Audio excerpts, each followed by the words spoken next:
Well, I'm getting right down to the end of that log, and the last slabs, what I was doing, I was cutting some half-inch pieces that would be used for batten boards. You know, it makes good use. If we got a good clear grained piece, you know, make use of it. I can always use a half-inch slab of oak, you know, so I cut a bunch of them. But then I decided with the last one to try a little experiment. I've often thought I should be able to cut lap siding with that Alaskan. And so I gave it a try. And I cut 8-inch pieces. And I'm quite impressed with how that works out. Especially at like this, when you're looking at a 3.5-inch exposure. You know, boy, that looks good.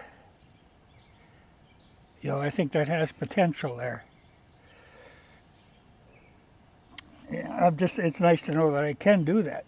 But at an 8-inch piece, I'll give you an end view. You can see it starts a half-inch here, and it goes down to like an 1/8 of an inch here. But, you know, very uniform.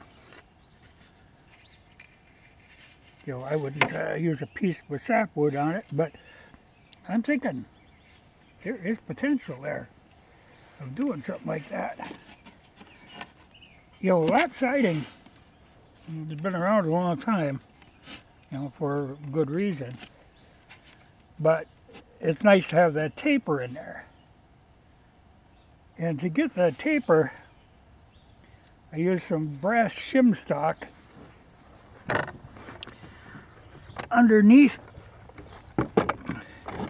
You know, the way these work, there's these two bolts tightened out onto here, but they're kind of like pointed on the end. So it's really what sets your level is this anvil down here on the bottom part. Well, all I simply did was to put this brass shim stock, well, 3 thicknesses of whatever this would be, probably a 10,000th, under this side before I tighten these bolts down. That canted the blade. Yeah, I'll turn it and see. Maybe you can see, maybe you can't. But the blade runs at an angle, so it's about level down here. You know, it's just about level with the frame. It cuts fine like that. You know, and it's not like it's bending your bar. It's just giving it the little tweaks. I was thinking a guy would have to grind that bottom anvil. But no, you can shim it up. That seems to work just fine. No problems with that.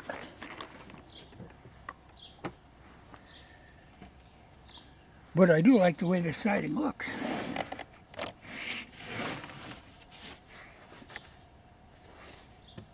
Yeah, that's an interesting concept.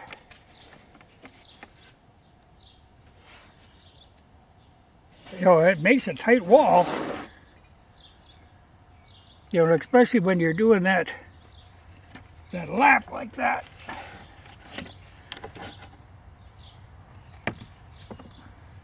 Well, I got it backwards so it would be on a wall, but because you'd have it like that. And I'm thinking about 3 inches because that would get you your third piece.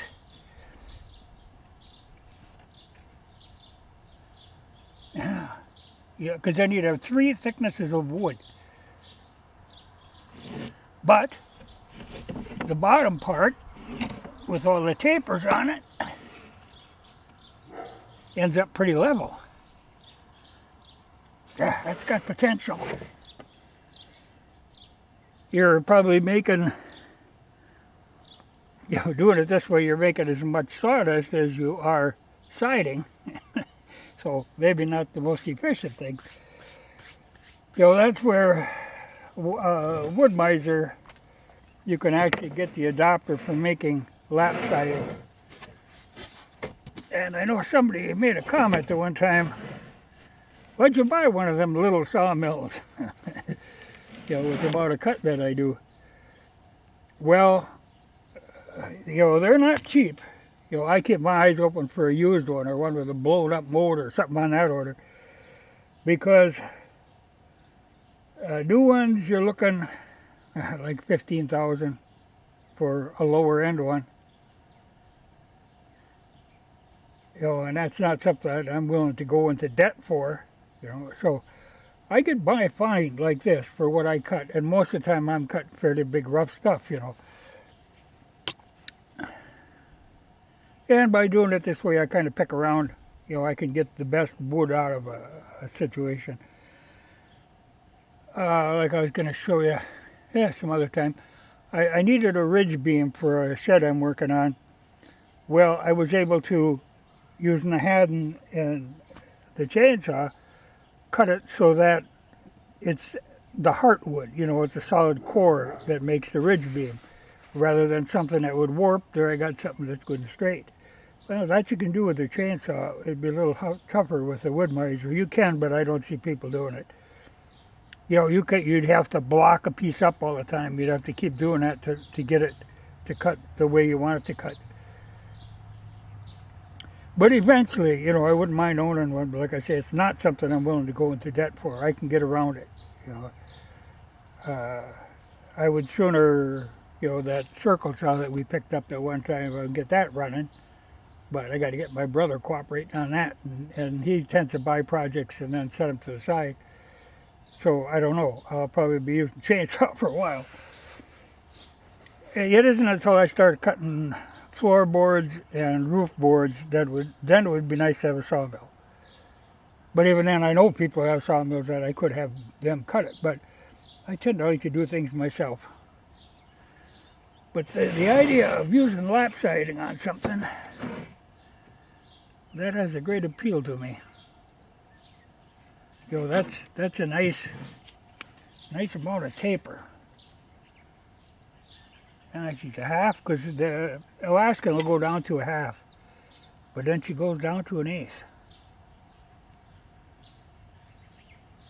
or about an eighth. Yeah. And if you cut one way, go and cut the other way back, you maintain a fairly good edge. If you kept cutting on one side, you start slanting. But this way, by alternating every other cut, you're flat again. It'd be nice if a guy had some good cedar. This is oak that I'm cutting here. Even basswood would probably work, but you'd want something that didn't have a lot of knots in it. But man, that could make some really excellent siding. That's an experiment. But to be able to do it with just a little piece of brass shim stock. Because I was really thinking I had to do more modifying, but no, that'll do the trick. Now I just got to think of something to do with it.